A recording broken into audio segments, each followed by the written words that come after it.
О, Господи, эту ночь я не забуду никогда. Все было как обычно.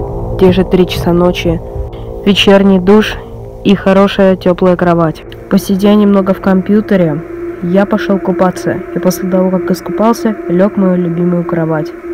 Когда я проваливался в сон, меня разбудил стук в окно, как будто бы голуби врезались. Успокоив себя, я начал проваливаться опять в сон.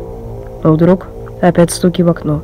Так как я жил в 1-м этаже, я знал, что любой человек мог дотянуться до окна и постучаться. Отвернувшись к стене, я подумал, что же это может быть?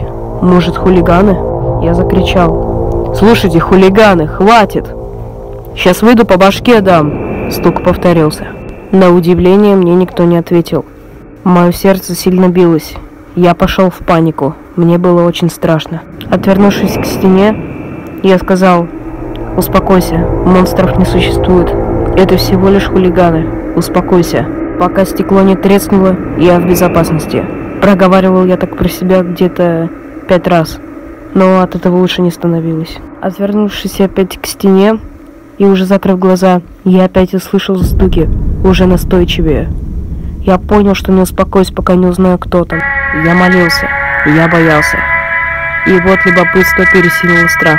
Я посмотрел в окно, и то, что я там увидел, мне запомнилось навсегда. За окном стояла 5-метровая тварь. Она была настолько страшной. У нее не было носа, и были большие черные глаза.